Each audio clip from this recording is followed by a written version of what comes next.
Alright, so here we go with a little bit of a different game this time. I'll just drop that audio down in the background because the music's loud. So, what the fuck is the Wolcen Endgame?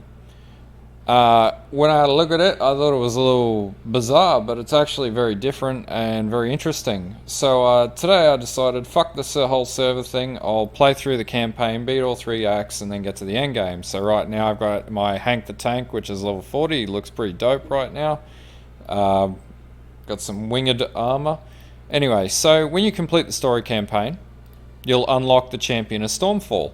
And what is that, you might be asking? Well, I'm about to explain it, so we'll just save and close. And much like Diablo 3, it is pretty much a complete rip-off of Diablo 3. I'll be honest with you. There's a lot of there's even like treasure goblin style monsters in this game, which drop loot as you hit them, like the goblins. So yeah. Anyway, let's go into the Champion of Stormfall.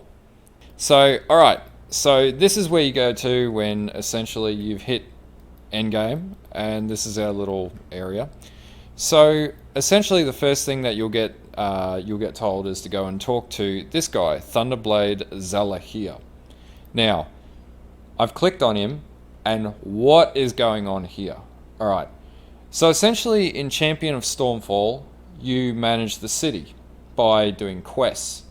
And as you progress and unlock areas of the city, i.e. I think I've already unlocked... not Refuge for the Blind. I have done something here. Anyway, one of these I unlocked. Ah, that's right. So the... shut up, Tabitha. So the first thing I did was unlock training, for example, and that basically let me start a project. And to complete project, and I'll just do this here. So start project. So like Civilization or what's the other game? Rome Total War, the Total War games. It's like a hybrid of that. So essentially, I've now loaded up my my quests that I want to do. The other one that I've got is Seek Garrison. So this will allow Seeker expeditions to become available, which is another mission set. Dark Market. I wish these guys wouldn't talk so loud. Far out. Okay, Mojave. Yeah, okay. Alright. It's doing its thing. We'll just... Ah! The audio! Alright, so obviously there is audio, so maybe what we'll do... Oh my, alright, alright, so master volume. Let's drop the dialogue volume, I think, because it tends to get in the way. Alright. So the Dark Market, this is going to let you increase your rarity find in the quests that you do. It's going to increase item rarity projects. So this is going to, chosen item will become a higher quality. This is also going to affect crafting, because there's things like reagents that drop. This also looks like crafting as well. Item rarity. Energy installer. Now this is for creating primordial affinity, which if you have a look here, some of these missions require primordial affinity like this. So remove salt baths. So, and every time you do one of these sort of city building quests, you basically level up your city. Now, there's going to be also a number of turns required to complete these tasks, and you might be asking now, well, holy fuck, where the fuck is all the turn button? Alright, so essentially, to complete a turn, and you'll see in this little thing here, this will give you a breakdown of how this works. Turns, right? A turn is completed when successfully finishing an activity from the mandate board or the expedition map.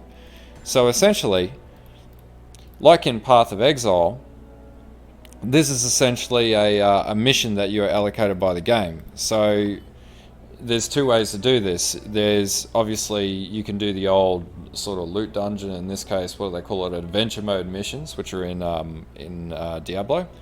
And there's also a map slot too. So it's taking concepts of Diablo, and it's taking concepts of Path of Exile Path of Exile's mapping with map slots. Now you can also, with gold, you can roll modifiers on the map, which will change magic find. So if I do that now, so as you can see, like in a PoE map, enemies have whatever, and you can accept that, and that's going to increase magic find, so better shit's going to drop, it's going to be harder, etc, etc.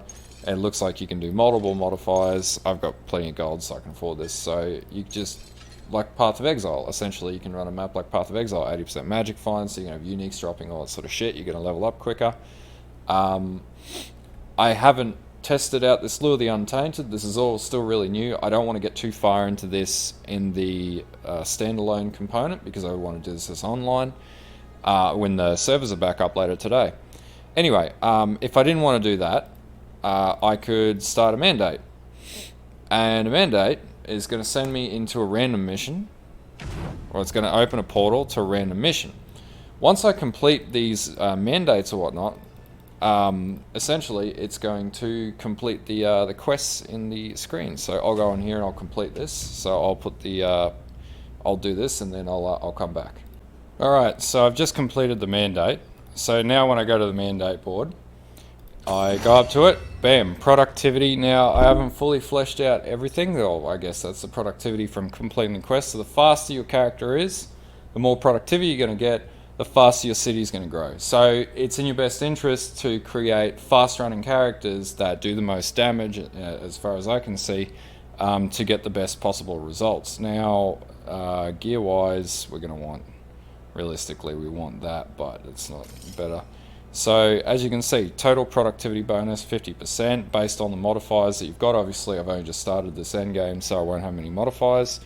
So yeah, and then we go back to our city, and we'll see that we still need more productivity. As you can see the productivity gain against here. So it's going to take a few more turns until I accumulate enough productivity in order to complete the projects. So very much like Total War. Basically, this is an ARPG that plays like Total War. And then obviously, the further you improve this, the better your runs are going to be, the more quests that are going to unlock, the better the, I guess, yeah, and obviously you need to unlock the Transmutation Forge, which I'm assuming at this point is for transmuting gear, because it comes up with like this little panel in the side, which basically says you've unlocked this and rah rah rah rah rah. So essentially you've got to basically unlock this like you would any other sort of city builder. So that's pretty much the end game. It's not bad. Like, it's very different. I've never seen anything like this before in an ARPG. Usually it's just like run maps, get bonuses, loot, rah rah rah rah. But this is actually promoting you to progress. There's a progression. Now, I don't know if this will cap out. Obviously, by the time you get to level 90, you're probably going to have unlocked a lot of this shit.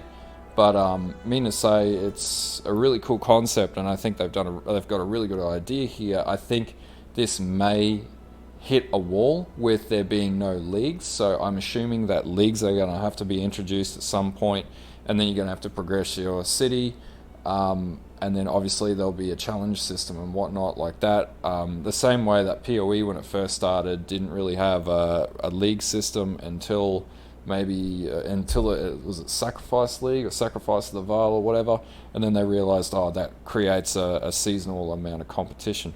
Anyway, that's pretty much the end game of Wolcen, and it looks to be like there is a very, very deep freaking, like, there's a shipyard mode. What the fuck does that do? Projects that require ship. What is a program? I don't know. I'm gonna have to unlock all this shit over the next few weeks before the new League of PoE comes out. Yeah, it's just really cool. Like magic find boosts. It's an easy way. Well, it's a different way to go about an end game, and I really like it. Anyway, I'll probably do a build guide of this guy. This has been really powerful in clearing content. You would have seen it in the video that I'll have posted up before this with the spoiler for the end game boss.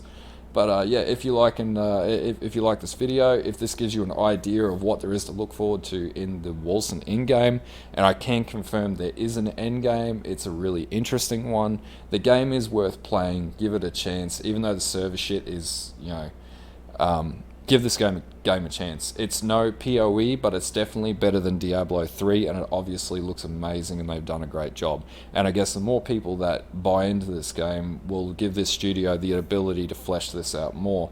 And I'll probably say that PoE in its early days was not fantastic either. It was broken in areas, and in fact a lot of areas lack content here and there, and it took about 7 years for them to get their shit together as well. These guys, they've had 4 years in, I guess, an alpha stage, an early access stage, and they've had problems on the initial launch, but I see the potential for this game and where it can go. I don't think it's a bad game at all, and just because some server issues, you know, give it some credit. Let's look at bloody Diablo 3 when it first came out with the, was it 404 or whatever era, or Era 52 or whatever the fuck it was. And that's a AAA studio from Blizzard, so, you know, it can happen to anyone.